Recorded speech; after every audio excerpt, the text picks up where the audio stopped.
Affaire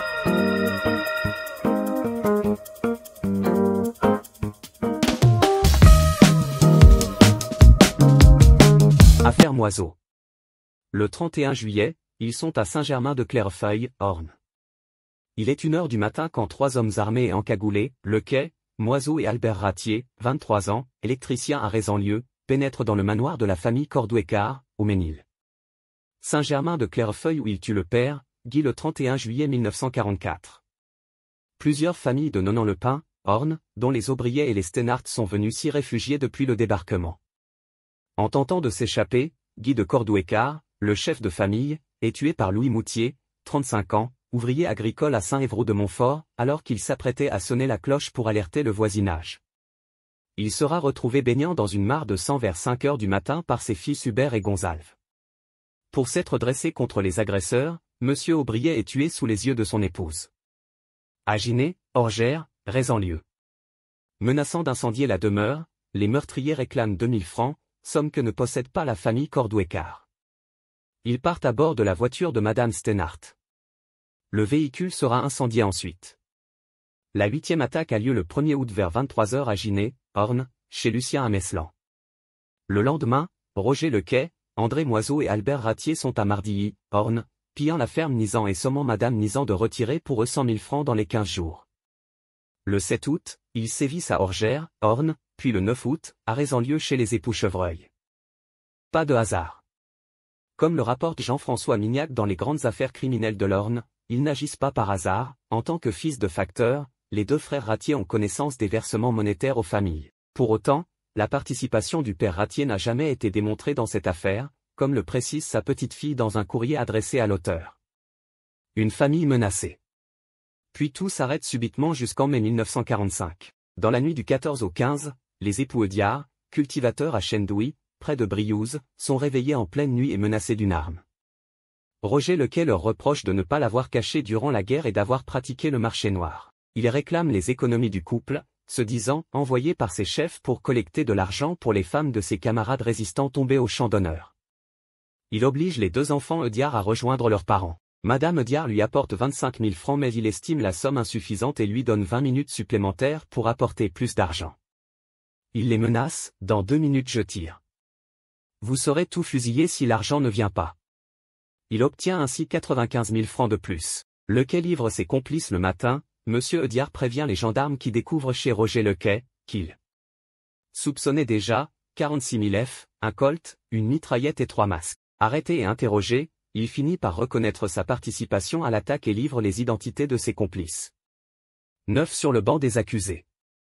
Au cours du mois de mai 1945, tous sont arrêtés l'un après l'autre. Ils sont incarcérés à la prison d'Alençon, Orne, en attendant leur procès qui commence le 8 mai 1947. Ils sont 9 sur le banc des accusés, Lamarre est décédé entre-temps, André Moiseau, Roger Lequet, Paul Ratier, Albert Ratier, Bernard Manguero, Jean Bouffon, Marcel Tessier, Louis Moutier et Bernard Desfavry. J'ai agi par idéal. Ils reconnaîtront la plupart de leurs crimes tout en s'accusant mutuellement des actes les plus graves et en particulier Lamarre, qui n'était plus là pour les contester. J'ai agi par idéal, je regrette seulement l'acte que j'ai commis après la libération, assure André Moiseau pendant le procès aux assises de l'Orne. Moiseau se revendique de la résistance comme 6 de ses complices.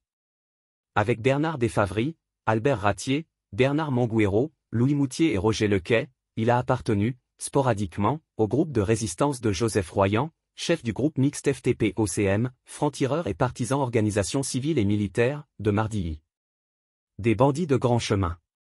Alors qu'au matin du 15 août 1944, celui-ci quitte la ferme des Le Boucher chez qui il a laissé son fils Bernard mortellement blessé après l'attaque de la grange dans laquelle sa famille s'était réfugiée, il confia à un des fils Le Boucher qui l'accompagnait vers la sortie, « Je vais peut-être être tué par des Allemands mais ce sera peut-être par certains des miens car ils savent que je vais les dénoncer à la fin de la guerre », rapporte Jean-Claude Nogue, président de l'Amicale des Anciens.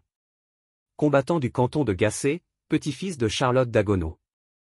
Certains ont commis de vrais actes de résistance ce qui n'aurait pas été le cas de Moiseau et de Lequet, tout en étant des bandits de grand chemin, poursuit-il. Ils ont terni l'image de la résistance agacée. Ils n'en estiment pas moins que, ils ont terni l'image de la résistance agacée, et que ces individus ne doivent pas occulter l'héroïsme des résistants. La résistance a eu ses martyrs qu'elle pleure, ses héros qu'elle honore, ses profiteurs qu'elle méprise, ces mauvais garçons qu'elle juge. Si vous jugez en partisan, acquittez. Si vous jugez en juge, condamnez-les tous, déclarera le procureur Jacobson lors de son réquisitoire. Sacré dilemme. Condamnés à mort, les jurés ont finalement jugé en juge. Ils condamnent André Moiseau et Roger Lequet à la peine de mort, Bernard Manguero aux travaux forcés à perpétuité, Albert Ratier à 20 ans de travaux forcés et 20 ans d'interdiction de séjour, Paul Ratier à 6 ans de prison et 20 ans d'interdiction de séjour, Louis Moutier et Jean Bouffon à 5 ans de prison, Bernard Desfavry à 5 ans de prison avec sursis, Marcel Tessier à 2 ans de prison. 130 000 F sont accordés à la famille Dagonneau au titre de dommages-intérêts et 2 experts sont désignés pour évaluer le préjudice causé à Maurice Dagonneau. Moiseau et Lequet se font la belle. Mais cette sombre affaire ne s'arrêta pas au procès. Dans la nuit du 31 août au 1er septembre 1947, André Moiseau, Roger Lequet et un autre condamné à mort, Léon Vichard, 24 ans, s'évadent de la prison d'Alençon après avoir ligoté leurs surveillants. Moiseau et Lequet n'en sont d'ailleurs pas à leur première évasion. Moiseau et Léon Vichard seront arrêtés à Lourdes, Haute-Pyrénées, le 16 octobre 1947. Il faudra attendre février 1950 pour retrouver Roger Lequet qui s'était réfugié en Algérie. Face à Moiseau. La peine capitale prononcée contre André Moiseau et Roger Lequet est commuée en peine de prison, sur décision du président Vincent Auriol, le 26 décembre 1947. En 1967, peu de temps après sa libération, André Moiseau passe à la mairie de Rézanlieu afin de récupérer un document administratif. Ce jour-là, Jean-Claude Nogue, alors conseiller municipal et de permanence, se retrouver face à face avec l'assassin de sa grand-mère maternelle lui cause un choc. Mais je ne pouvais rien dire, il était libre. André Moiseau l'assassin est mort le 25 novembre 2016, à Lambersart, Nord, à l'âge de 96 ans. Note, assassinat de Guy de Cordoue, 31 juillet 1944. Note manuscrite de Christiane Derieux, épouse d'Hubert son fils, qui a recueilli les propos de ce dernier. Du fait de la guerre, des bombardements, Guy de Cordoue avait, dans sa grande charité, accueilli des réfugiés au Ménil, un ménage de Caen, des religieuses de Nonan-le-Pin, un docteur juif Steinhardt, sa femme et sa fille, la famille Aubriet, garagiste à Nonan, qu'il ne savait pas être collaborateur. À la ferme, étaient également hébergés des réfugiés sans toit, de passage.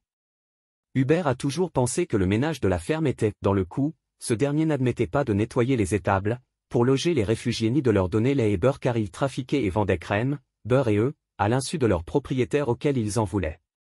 Quelques jours auparavant, un conciliabule avait eu lieu entre le docteur Steinhardt et un résistant, pense-t-on.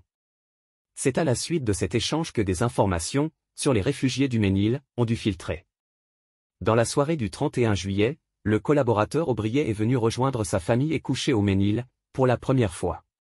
Dans la nuit, vers 22 heures, Hubert a été réveillé par des bruits de mitraillettes et des cris, provenant d'une attaque du château et de ses habitants. À ce moment, tous sont descendus, pour voir ce qui se passait, paniqués. Guy, entendant du bruit dans le grand salon, où couchait la famille du collaborateur Aubriet, s'est précipité pour arrêter les assaillants dans leur geste pour tuer le collaborateur, ce qu'ils ont fait sous ses yeux. Guy est alors sorti par la porte de son bureau, qui donne sur le salon, et l'a refermée à clé derrière lui. Sorti par la fenêtre du salon, il est accouru à la cloche extérieure, pour alerter le voisinage.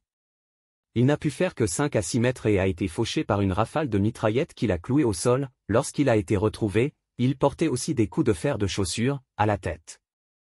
Les assaillants ont ensuite regroupé tous les habitants dans le grand salon, en leur intimant de ne pas sortir, moins de 8 heures après leur départ.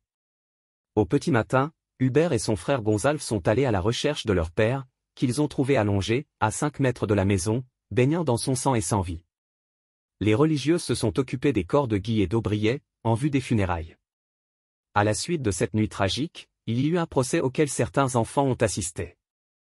Les assassins, FTP, ont été condamnés, puis graciés plus tard, par De Gaulle. Il est à rappeler que la famille fut également touchée, par la guerre, cette même année où Thérèse, Hubert, Gérard et André de Costard, neveu d'Agnès de Costard, épouse de Guy de Cordoue, ont été tués par un obus tiré sur la ferme d'Aubry, où ils étaient réfugiés, le 19 août 1944. Gabriel et Hélène ont survécu.